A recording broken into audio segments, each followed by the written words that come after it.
Welcome to the Somewhat Frank podcast, hosted by entrepreneur, author, and investor Frank Gruber, and joined by entrepreneur, lawyer, and investor Jon Good Times Guidos.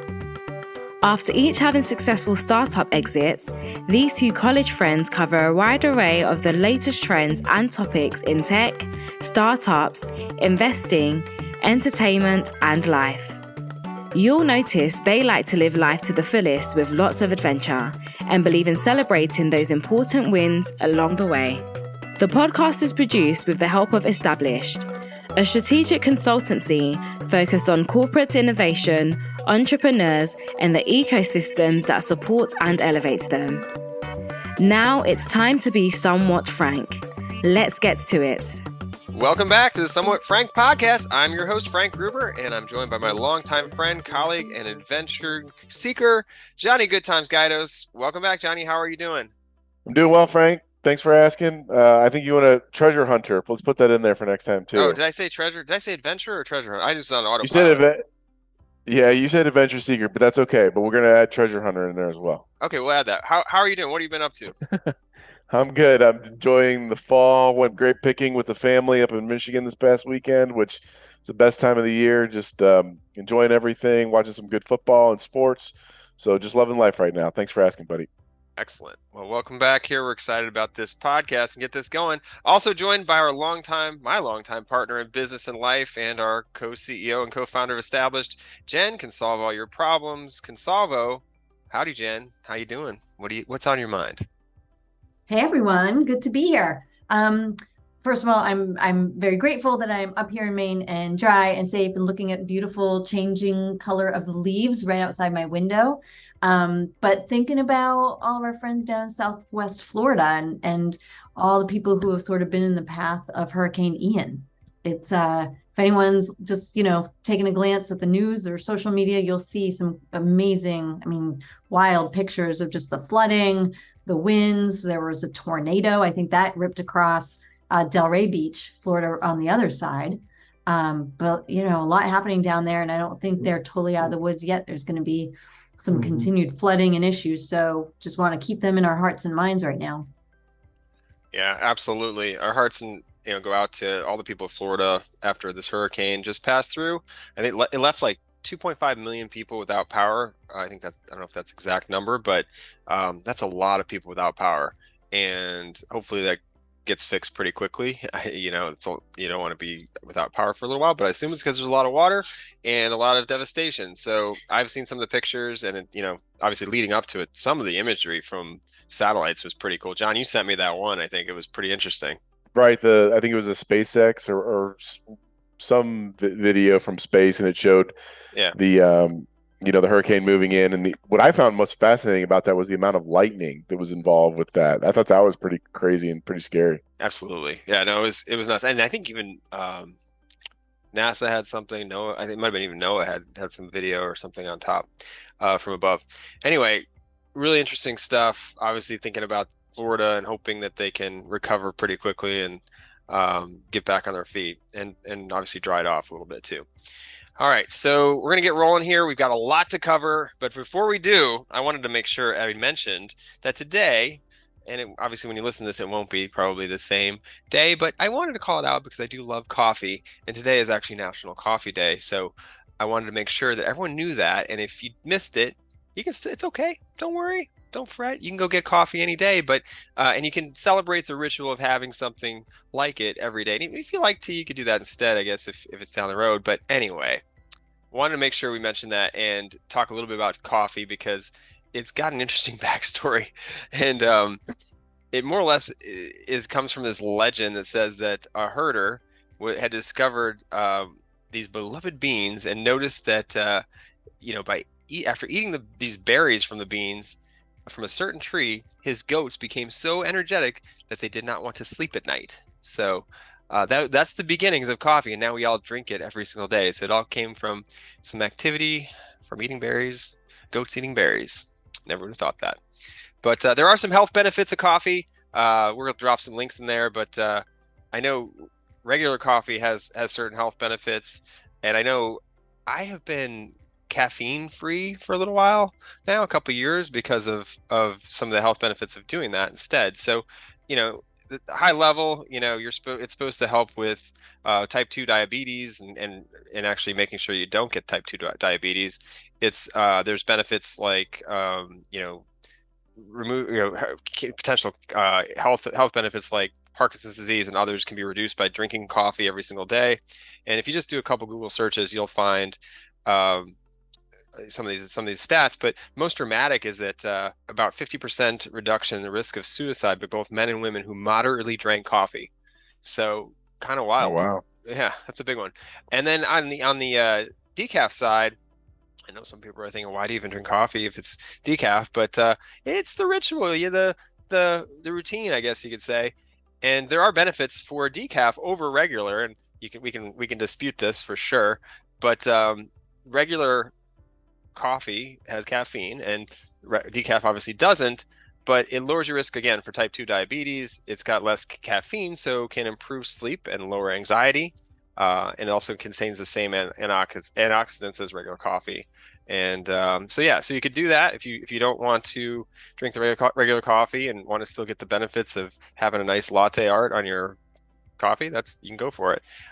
Either way, decaf coffee does lower the risks of fatal cardiovascular diseases, and it can also have lower acidity. So if you have problems with like acid reflux or pH levels or whatever, you might want to check out decaf. So that's my little ploy for decaf. There are a lot of other great drinks out there if you want as well. You could do teas, and you could do like mushroom coffee. John, do you want to go down that path? You want to try some mushroom coffee?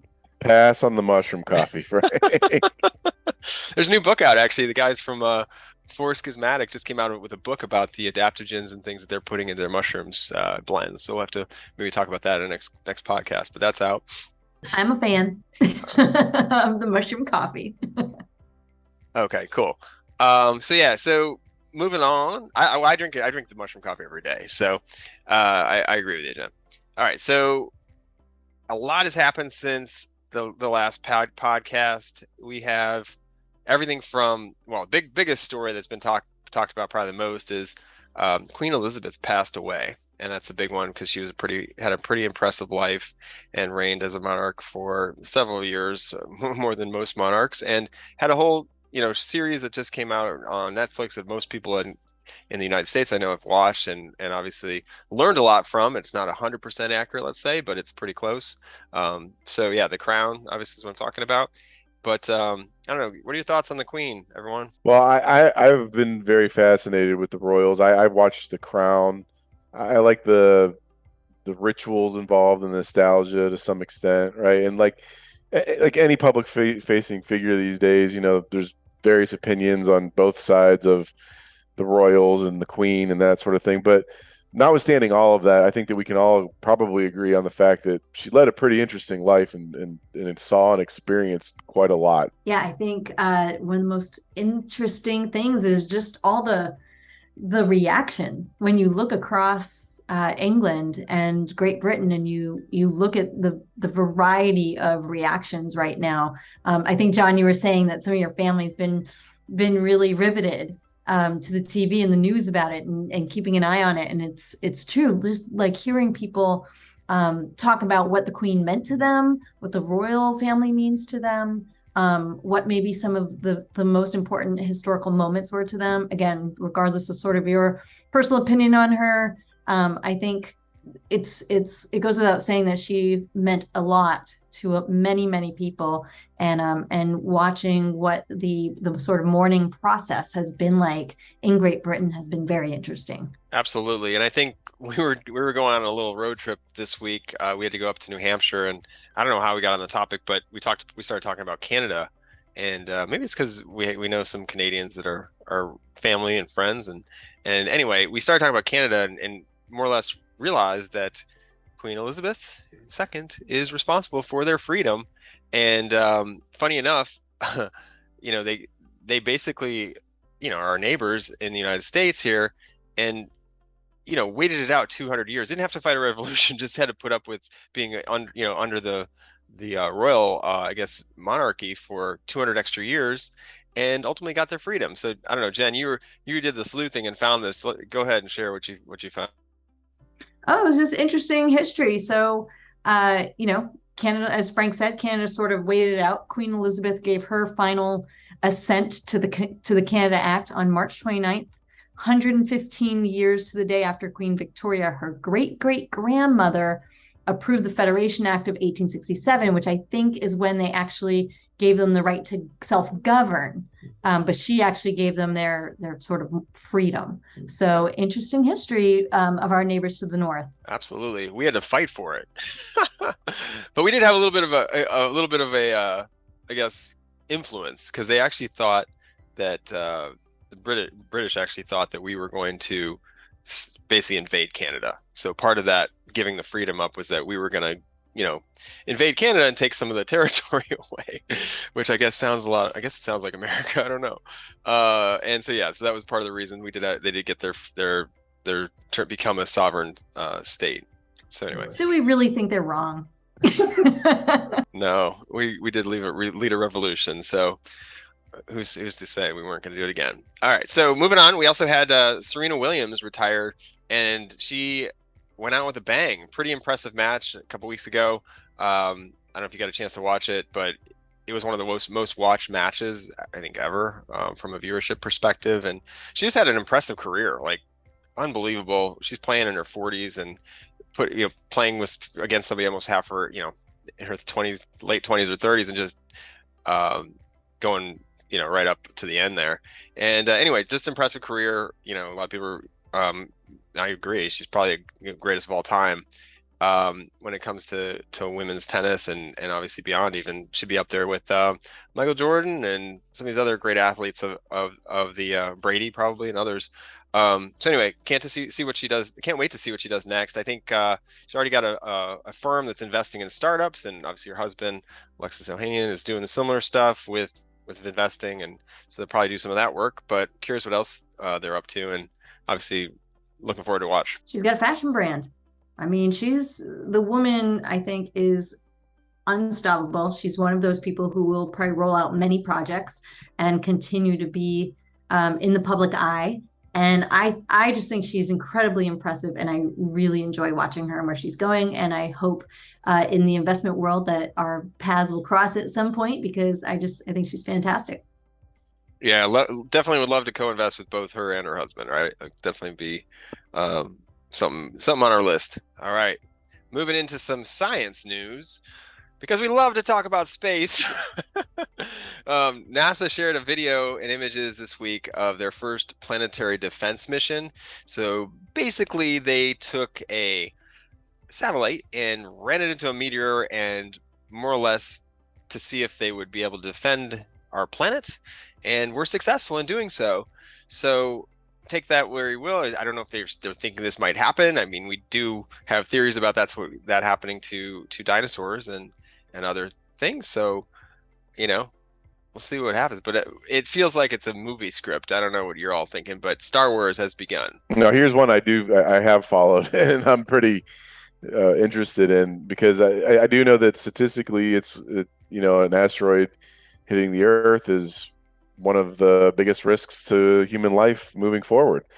So I'm personally glad that somebody's trying to do something about it, and they're starting to test these various strategies to help defend against something like that. And I think that they successfully hit the meteor, the asteroid, and the next step is to seeing whether they can actually affect the trajectory of that, so that in the event that one was headed towards Earth, we could defend ourselves or protect ourselves rather successfully. I do think that I saw also some studies that the next 100 years, I don't think we have anything to worry about that we can see modeled out of anything hitting us. But at some point, something's going to come pretty close, and we're going to have to do something about it. So I'm glad we're testing those things now.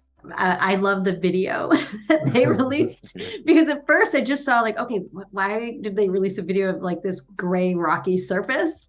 And then you realize that the image is getting closer and closer and closer, and then it just blacks out and it's just gone. And you're like, oh, okay, that meant impact. So yeah, I thought it was really exciting to watch, and always interested to see what they're doing next. Sorry, I was going to say, I was impressed at how clear those images were too, because I don't know exactly how fast things were moving up there when they collided, but I'm assuming it was pretty fast, right? And so to get those Super images, close up. Yeah, they were so it's impressive. clear. Crystal clear, and you can see like what's on a meteor, which I've never seen that before. So I thought that was pretty cool as well. All right, so hopefully we can get this whole program ramped up for within the next 200 years or so, and we'll be able to protect ourselves.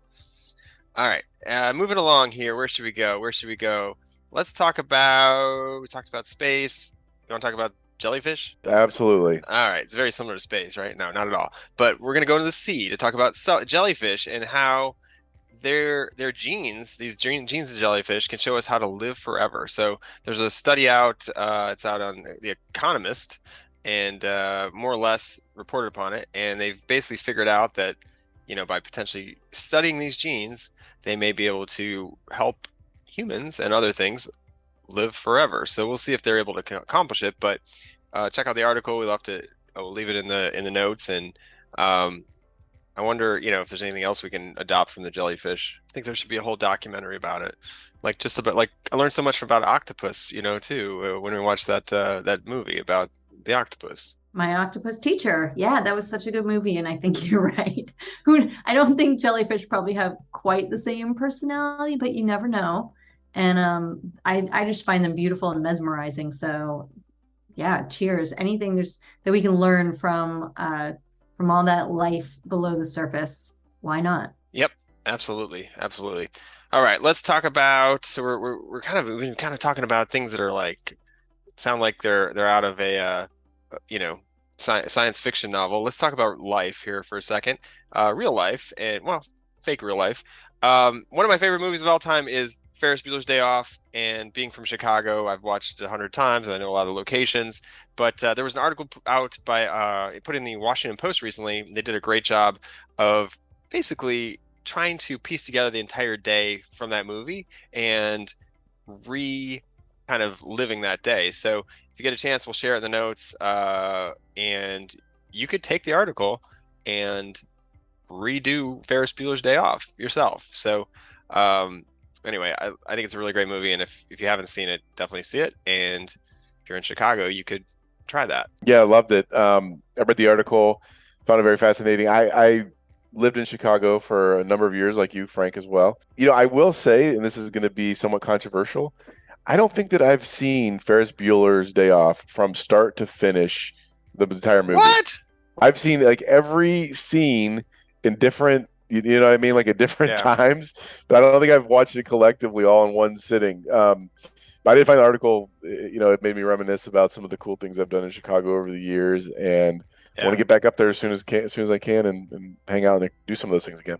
Absolutely. I mean, it's such a great film, and as a kid, I loved it. It's like, oh, I wish I could do this, and actually just, I don't know. I love everything about it. It's very nostalgic for me as well. So, Jen, have you seen the whole thing? A gazillion times. I think I rented that movie. It must have been on videotape, right, when it came out, and just to age myself a little bit, and probably watched that thing until it wore out. Love that movie so much. The music, if you can remember the music. Jennifer Grey, the older sister, I loved her.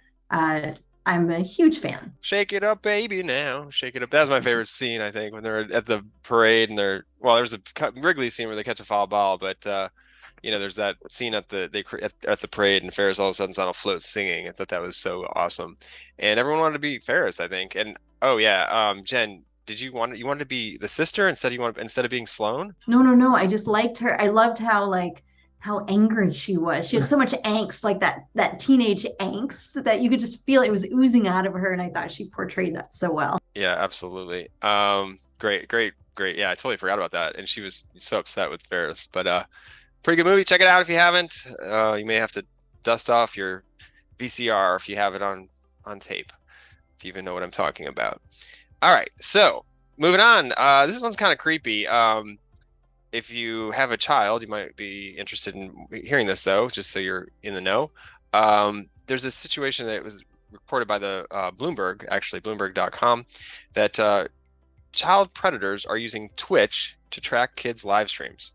So parents beware. I wanted to put out there as a public statement, public service announcement, I guess you could say, because this is creepy as all get out, and wanted to make sure you are keeping track of what your kids are up to a little bit with Twitch. So apparently they're able to see when they're online and not online, and it's not as it's pretty, I guess, because they're streaming things, they can learn about the environment too that they're in. So beware. I mean, it makes a lot of sense added to the list of things parents have to worry about. But you know, I go on Twitch every once in a while to see, there's some gamers that I follow, but it makes sense, right? If you have little kids on there that are streaming to their friends, etc. I mean, there's a lot of reasons or a lot of ways that, you know, creepy creeps can jump on there and see what they're doing. I don't know what the answer is to that, but it makes sense to me. I mean, we got to be vigilant and careful to make sure that our kids aren't being watched by some of these people. Yeah, totally agree, John. All right, moving on. We're going to get going here with the next thing because we're got to keep this train on moving. So there's this interesting thing that came out. It's that we've been testing it. It's an AI art generator. It's called Crayon. And basically you can put words in and it creates art. And so put some phrases in there and see what happens. So if you get a chance, try it out. It's pretty interesting. Some can be a little creepy, but yeah, it's kind of an interesting way. And I think it could be, maybe it's the future. Maybe we don't need to draw our own art anymore because they're going to just AI it. Yeah, I've loved messing around with it so far. I put some really weird comments in there, like Bigfoot punching a ghost or something like that, or punching an alien, and because you know our themes on this podcast lately. But and it really comes up with some cool artwork. I will tell you though, I messed around with some very philosophical type of verbiage, let's call it, where I put like God and some of those things, which I know people have different thoughts on. And I was really quite captivated with what sort of images I got back. A lot of it's kind of blurry, and I think they need to work on some things with the images that pop out from it. But it's been really interesting to play with so far. John, I'm super impressed that you went so deep as to start adding in like philosophical types of thoughts. I literally typed in sunset ocean. And you're right, it's blurry. My images are very simplistic. They're literally like every picture I ever took of a sun setting over the beach in Naples, Florida. But yeah, overall, I think this is an area that is only going to get more and more advanced. There was recently a winner of a big competition, right? There was an art competition, and someone used AI to produce a really incredible, I thought, piece of art that looked completely like, you know, a real trained artist had painted that picture. And there was a lot of discussion about whether it should have been allowed to win or not, and it wasn't necessarily called out in the rules. So again, another area where this isn't going to stop.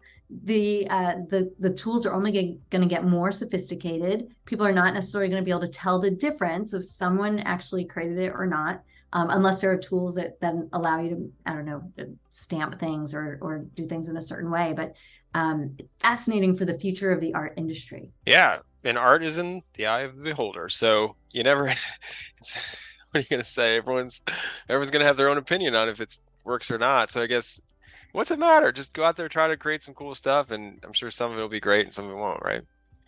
Yeah, you know, Frank, this brings up a good topic too. I don't know if I've talked to you about it yet, but there's some really cool stuff on YouTube right now where some of these, you know, users have created like, you know, AI software, and they've made songs for like Nirvana. Now Nirvana's not around anymore, but what Nirvana would sound like if they made a song tomorrow, like today, right? Right. And there's like Jimi Hendrix songs and new songs by the Beatles and those sorts of things. So like deep fakes almost of these things. I mean, so I could see where like if you're a professional, if you made this a profession, this for art could be a problem. Like if you're Picasso and you're like, oh man, they're making Picassos now with just an art generator, like that's a problem, right? So there's gonna be an interesting I guess fallout, I guess you could say, from this kind of generator. And you know, obviously we don't know how that's gonna shake out yet, but maybe this could be used for good. I don't know.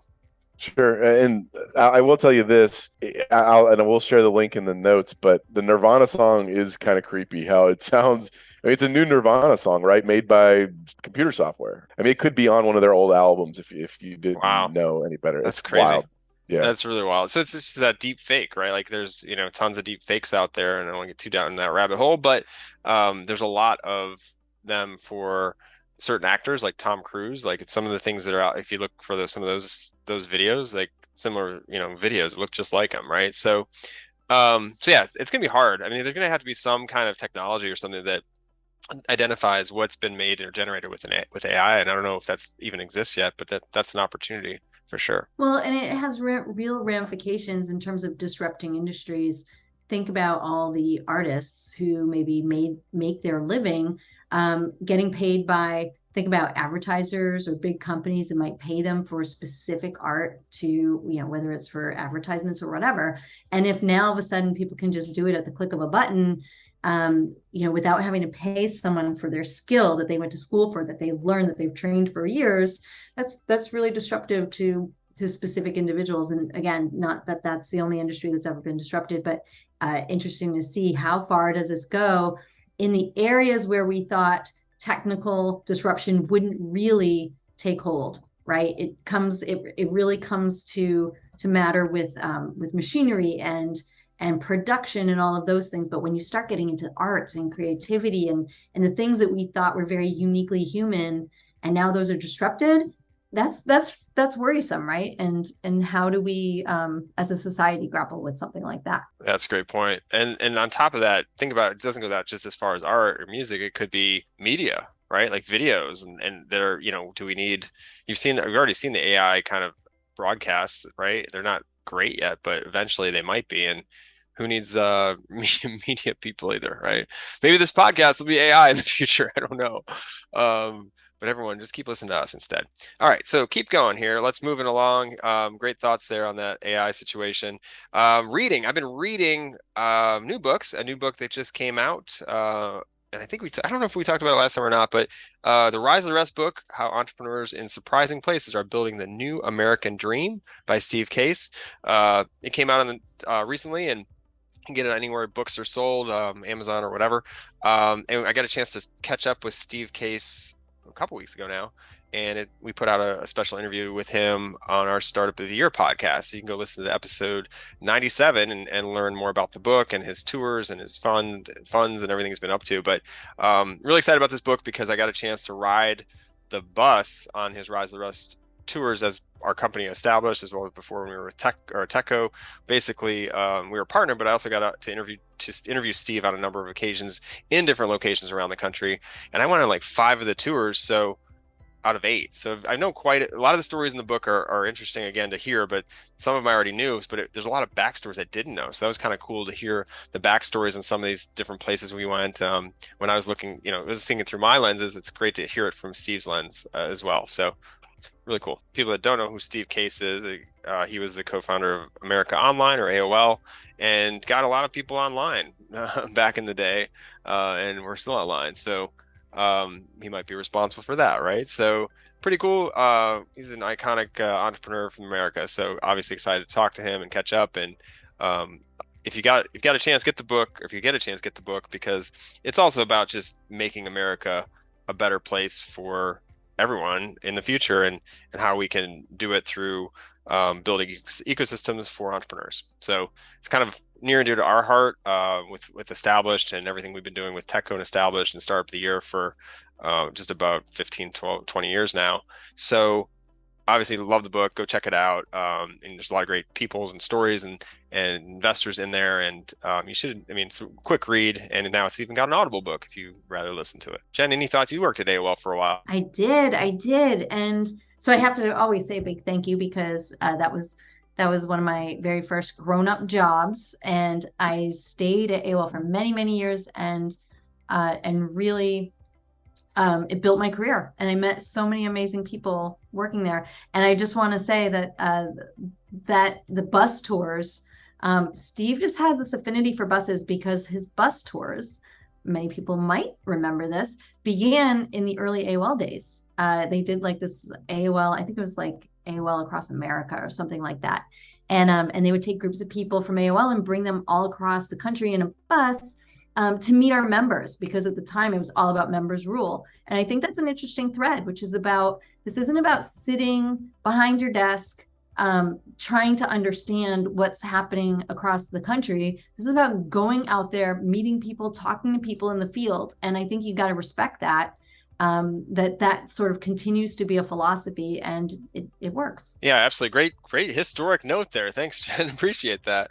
Yeah, that's really interesting. I mean, he continued to do bus tours now for a couple decades, and they do work because you get to see it on the ground, and it's totally different. I was just telling you when we were going on that road trip the other day to New Hampshire, there's not a great, there's an app opportunity. There's not a great app for like when you actually get there, like what it's going to look like around, and like who you're going to interact with and what the people are like and everything. So if they're friendly or not friendly or whatever. So it's I think that's an interesting point. And if you could, when you go and you're on the ground in a bus, you're obviously going to see where you are and what it looks like. And is it, is there a lot of trees, a lot of houses, what does it look like? Is it rural? Is it, are you in a city? Like, how does it feel? What's the vibe? And you can't get that necessarily from, looking at a map or even looking at Google Maps or Apple Maps or whatever, even with the street view. So, so I think that's an interesting note. And obviously you get a little bit of a taste of Americana as you do travel around in the bus. So lots of good times, lots of great memories, and definitely check out the book. All right, we're almost done, guys. Speaking of Americana, I'm a big baseball fan, so I've been watching baseball. It's going to round out soon with the World Series next month, but wanted to make sure that you all noted that this year's baseball season has been extremely historic because, and you may not even notice because it's not been like the blaring, headlines like it was back in the day when like Barry Bonds was chasing records and Mark McGwire and Sammy Sosa were slugging it out. But two great baseball players, Albert Pujols and Aaron Judge, have been doing amazing things this year. Albert's had amazing career. He's now in his 40s, and he's retiring at the end of the season. But he just hit his 700th home run, which is pretty awesome. He joins the pack of Babe Ruth, Hank Aaron, and Barry Bonds as the only humans to ever do that in their career. So congratulations to him, and just doesn't get as much publicity as the others, so I think it's worth noting. And then Aaron Judge is a monster. This guy is huge. It's like 6'7" or 6'6", 6'7", and he has hit his 61st home run to tie Roger Maris for the American League record, which has been kind of like the biggest record in sports for a while, or at least in baseball for a while, until we had all the folks that broke his record in the National League, but no one's ever broken it in the American League. So he just passed it, or tied up the record, and he can go for more here and set the record, which is a Yankee record too, which is kind of, there's been a lot of great Yankees. He just passed Babe Ruth's 60 home runs, and now he's at 61. So that record's been around for 61 years, and he just passed it and can continue. He's got about a week left to continue and see where he ends up. But he's also chasing a triple crown, which I don't know if you're not familiar with what that means. He could be the batting title winner, the home run leader, and the RBI leader all in the same season, and breaking that huge record. So it's probably one of the best seasons anyone's ever had. Those guys are both beasts, and I can't believe it's not getting as much attention as you would think, because I remember when Sammy Sosa and Mark McGwire were chasing those records back in the day, and even Barry Bonds, it was a big deal. But and nowadays, kind of out of the steroid era, to be doing these sorts of things is just wild. So congrats to them. Yep, definitely. And I know Jen's really excited when I turn on baseball, so I thought I'd bring it up. Yay, baseball. Woohoo. All right. So that's our podcast today. It's been kind of, a little bit more People Magazine than it is technology, but people do power technology. So I thought we'd bring up some of these stories, and you never know where anyone's going to end up. So thanks everyone again for listening. We'll be back again soon with another episode.